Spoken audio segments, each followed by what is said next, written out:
Proses hidup yang berhasil. Mazmur pasal yang pertama ayat yang kedua sampai yang ketiga. Tetapi yang kesukaannya ialah Taurat Tuhan, dan yang merenungkan Taurat itu siang dan malam. Ia seperti pohon yang ditanam di tepi aliran air, yang menghasilkan buahnya pada musimnya, dan yang tidak layu daunnya.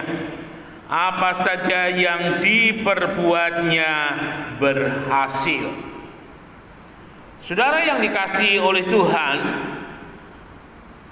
dari ayat ini kita bisa mendapati satu hal yang menarik, karena pasal pertama ini yang berisikan mengenai dasar hidup, ya, atau kalau boleh saya katakan sebagai rangkuman kecil daripada seluruh Mazmur, menunjukkan kepada kita bagaimana yang Tuhan inginkan untuk terjadi dalam hidup ini sehingga kita boleh berhasil.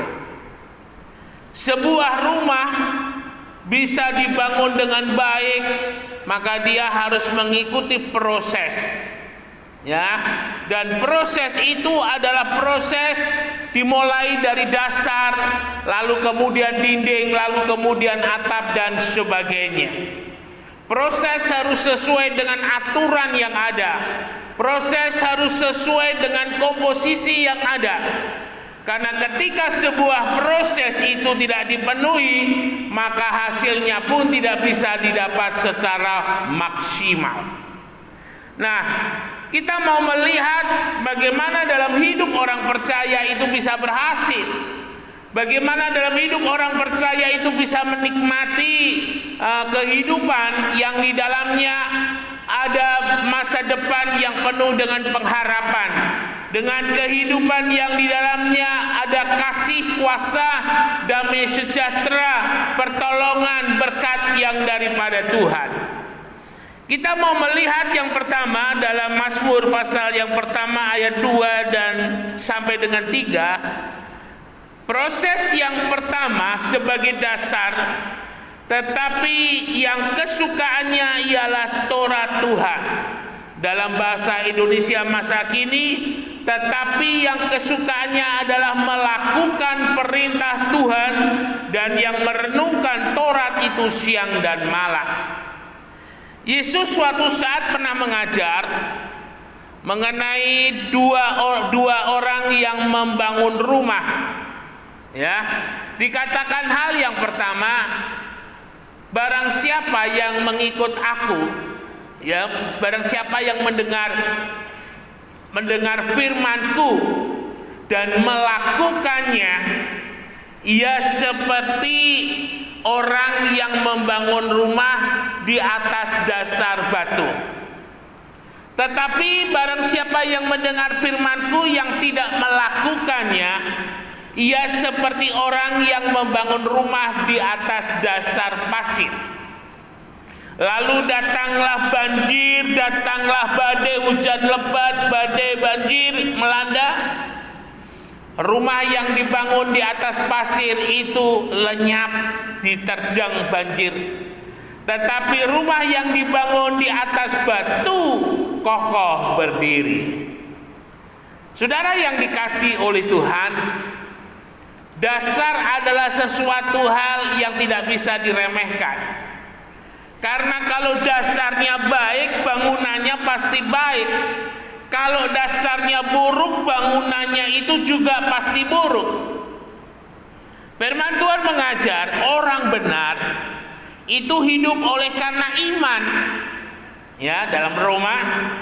Lalu iman itu sendiri, dia menjadi iman yang hidup, dia menjadi iman yang bertambah oleh karena mendengarkan firman. Jadi setiap kali kita mendengarkan firman, mendengar di sini bukan mendengar sambil lalu. Mendengar di sini bukan mendengar sambil ngelamun. Mendengar di sini bukan mendengar sambil layah-layah. Tetapi mendengar di sini adalah mendengar dengan memberikan seluruh hidupnya, hati, telinga, matanya kepada firman, ya. maka itu yang akan membuat iman menjadi tumbuh. Dan firman itu sendiri dalam Yakobus dikatakan, kalau iman itu kita mengatakan ada iman tetapi kita tidak melakukannya, itu sama dengan bohong.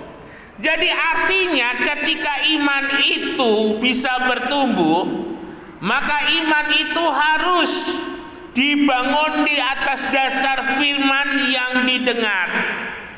Setelah didengar, firman itu dilakukan. Karena iman yang didengar tetapi tidak dilakukan, firman itu tidak hidup.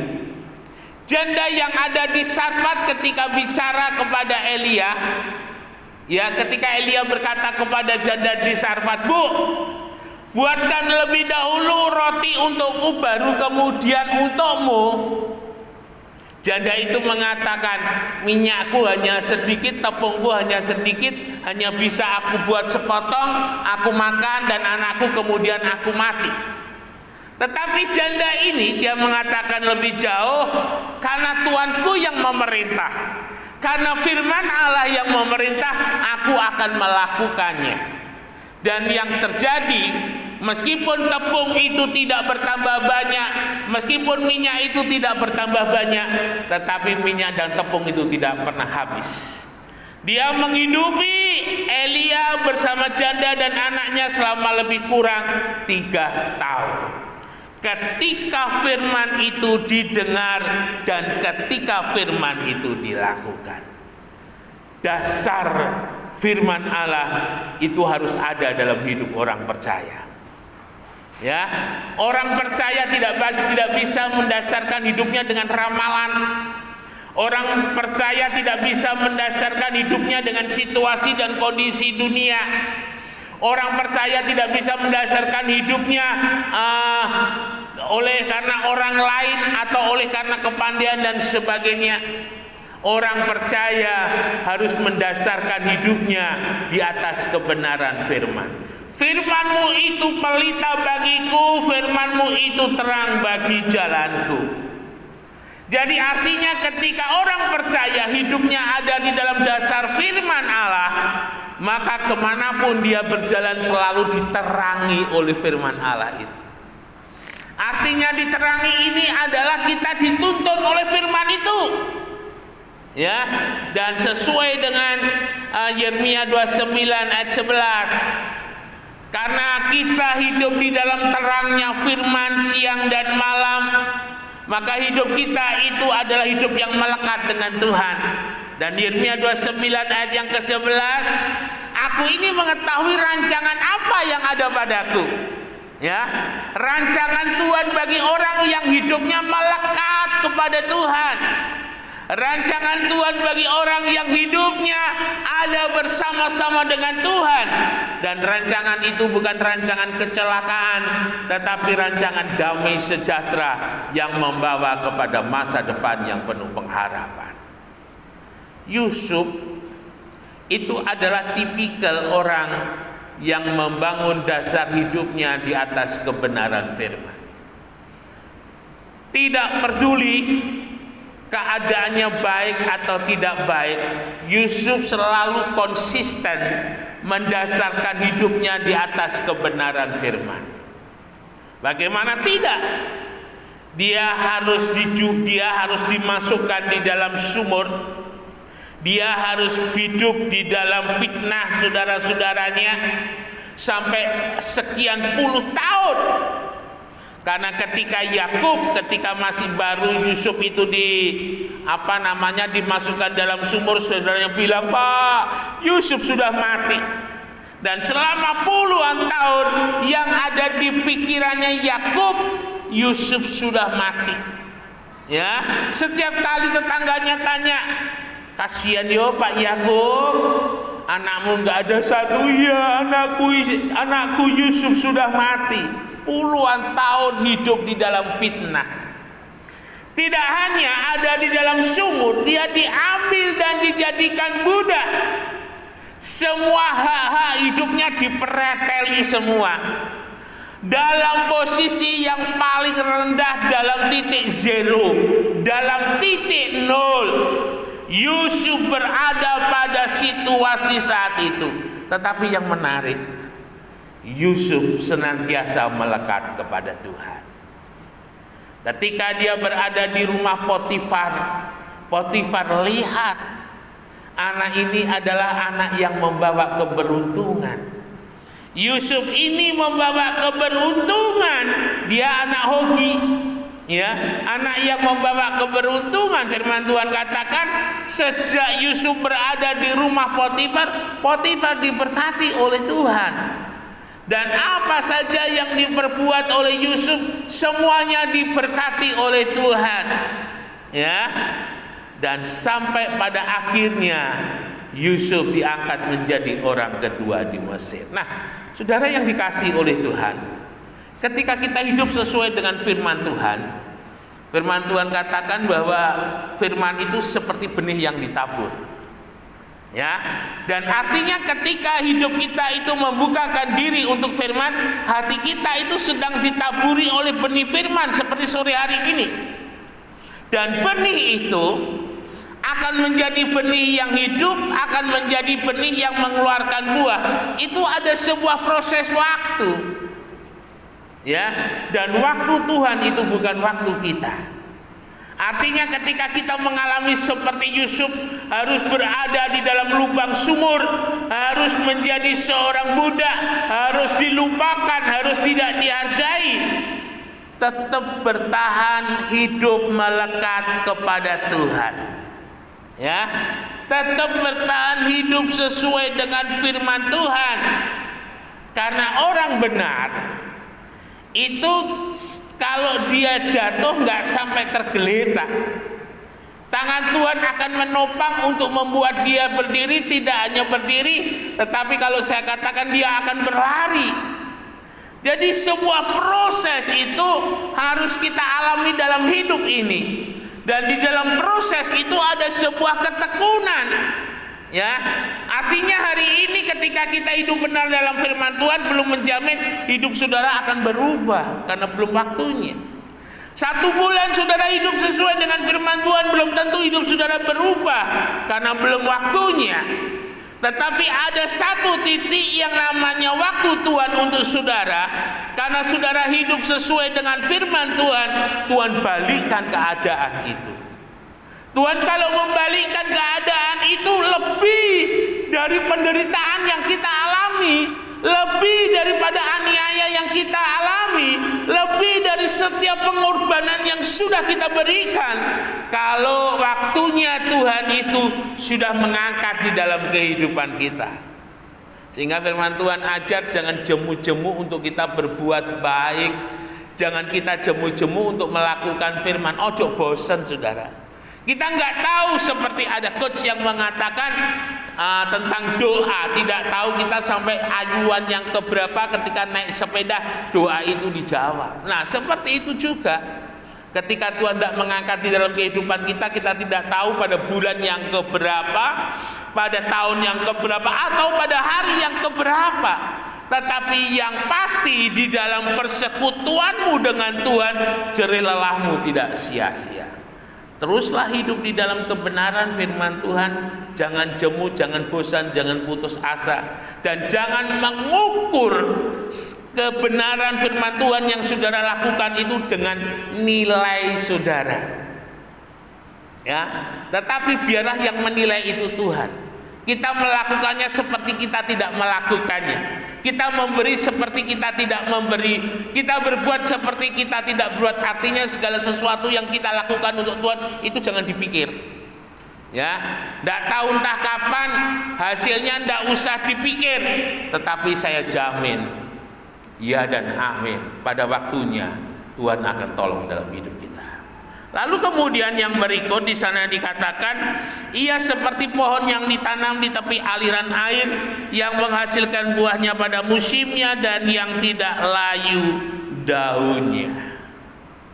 Saudara, kadang di dalam satu puisi dikatakan Tuhan ketika aku menghadapi ini duri, menghadapi masa-masa sulit, di manakah Tuhan? Di sana dikatakan aku menggendong kamu. Bapak Ibu Saudara yang dikasihi oleh Tuhan, seorang anak yang digendong itu berbeda dengan seorang anak yang diberi makan. Anak yang digendong dia tidak ada makanan, tetapi ketika dia digendong dia ada dalam perlindungan. Ketika dia digendong dia ada di dalam penyertaan, tetapi tidak ada makanan. Ya, lain dengan anak itu ketika dia diberi makan, di depannya itu ada makanan dan untuk dimakan. Nah, dalam hidup kita sebagai orang percaya, kadang kita mengalami masa-masa seperti pohon yang ditanam di tepi aliran air. Artinya apa? Ada masa pohon itu tidak berbuah. Ada masa pohon itu tidak layu, tidak menghasilkan buah, tetapi pohon itu tidak layu daunnya. Mengapa? Karena pohon itu melekat kepada akar-akarnya, melekat kepada air. Orang percaya ketika hidupnya melekat dengan Tuhan, sudah lihat ada kekuatan Tuhan yang menyertai saudara. Ada penghiburan Tuhan yang menyertai saudara. Hal-hal yang tidak kita lihat, tetapi ketika kita melewatinya kita baru terasa, loh, aku kok mampu melewatinya, aku kok mampu menghadapinya. Itulah penyertaan daripada Tuhan. Jadi ketika akar-akar pohon itu ada di dalam air, pohon itu dikatakan di sini dia belum berbuah ketika belum musim.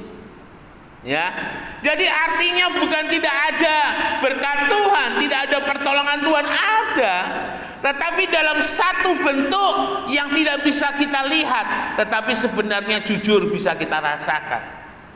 Kasih sayangnya Tuhan, pelukannya Tuhan, kekuatannya Tuhan.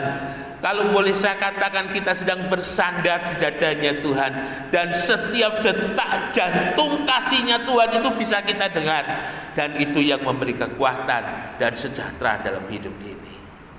Ya, jadi ketika saudara hari-hari ini mengalami masa-masa yang sulit, bukan Tuhan tidak ada, Tuhan ada, tetapi dalam bentuk yang lain.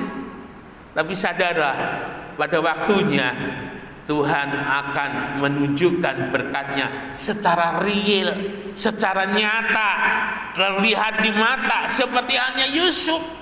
Penyertaan Tuhan sepanjang puluh tahun yang dia jalani itu tidak nyata, nyaris. Yang terjadi dalam hidupnya gagal. Ya, difitnah, Tuhan di manakah engkau? Di dalam penjara dilupakan, Tuhan di manakah engkau? Sampai yang real dinyatakan Tuhan, dia diangkat menjadi orang kedua di Mesir. Ya, pohon yang ditanam di tepi aliran air pasti berbuah. Orang percaya yang melekat kepada Tuhan, pada masanya dia akan dipulihkan. Terus berjalan di dalam persekutuan dengan Tuhan. Yang terakhir dikatakan di sana sebagai hasil, apa saja yang diperbuatnya berhasil. Nah, ini yang saya katakan sebagai realnya. Ini yang saya katakan sebagai sebagai kenyataan yang ada di depan mata. Seperti halnya Yusuf, 13 tahun dia menanti sampai dia melihat mimpi-mimpi indahnya menjadi nyata. Mimpi ketika saudaranya itu menyembah kepadanya menjadi nyata. 13 tahun. Ya, saudara yang dikasihi oleh Tuhan, jika hari ini saudara ada dalam posisi sebagai orang yang hidupnya sesuai dengan firman Tuhan, jangan pindah ke lain tempat. Jika hari ini hidup saudara melekat dengan hatinya Tuhan, jangan pindah ke lain hati. Tetap melekat dengan hatinya Tuhan. Terus, ya, sampai pada waktunya Tuhan yang mengubahkan hidup kita. Sampai pada waktunya Tuhan mengangkat dalam hidup kita. Sampai waktunya Tuhan memulihkan hidup kita. Firman Tuhan mengajar kalau sudah waktunya Tuhan mengangkat, gak ada satu orang pun yang bisa menurunkannya. Kalau Tuhan sudah membukakan tingkap-tingkap langit memberkati, gak ada satu orang pun yang bisa menutupnya. Berjalanlah terus di dalam kebenaran firman Tuhan. Hiduplah melekat terus dengan hatinya Tuhan. Dan kita terus maju dan maju. Immanuel, Tuhan Yesus memberkati, beri kemuliaan bagi nama Tuhan.